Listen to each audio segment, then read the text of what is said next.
Ceyhun Bey'den yaşa Azərbaycanım, yaşasın Azərbaycan, mənim Azərbaycanım olsun, yaşasın mənim Azərbaycanım, 50 milyon xalqı, nəinki burada, bütün dünyada olan xalqımız, gözümüz aydın olsun. İnşallah da ki, bundan da böyük uğurlara devlətimiz imza atsın. Buyurun.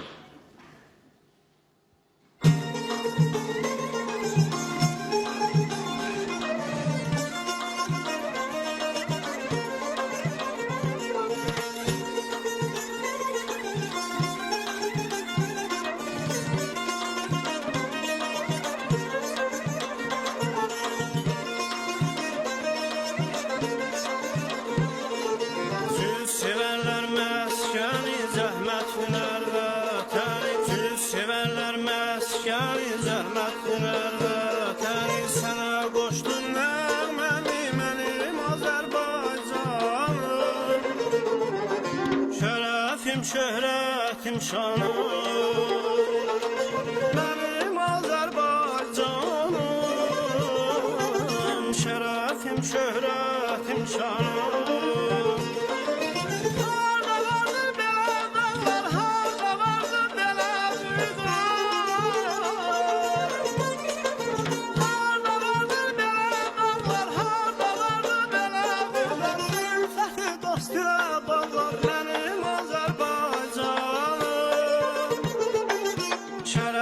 Şöhretim şanım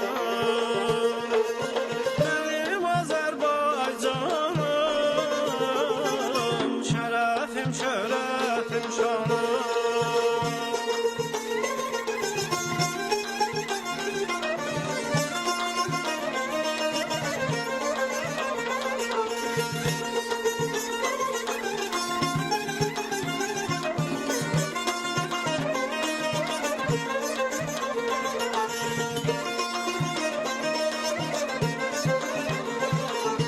Əsirgəməz tövbəsin min nimətli bəhrəsin, əsirgəməz tövbəsin min nimətli bəhrəsin, dosta açar süfrəsin mənim Azərbaycanım,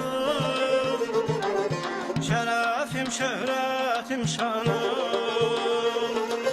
mənim Azərbaycanım, şərəfim şöhrətim şanım.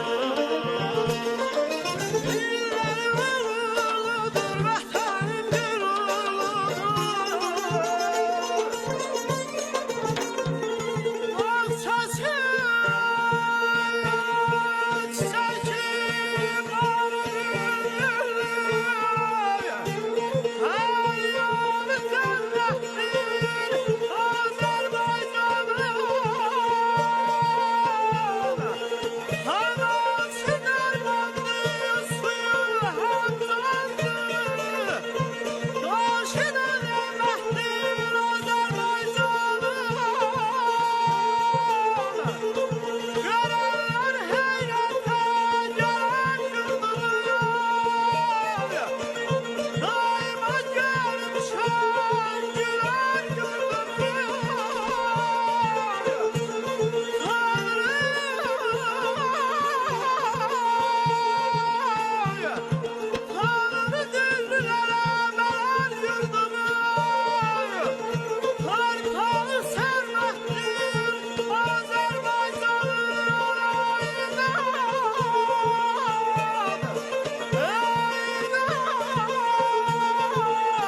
şərəfim, şöhrətim, şanım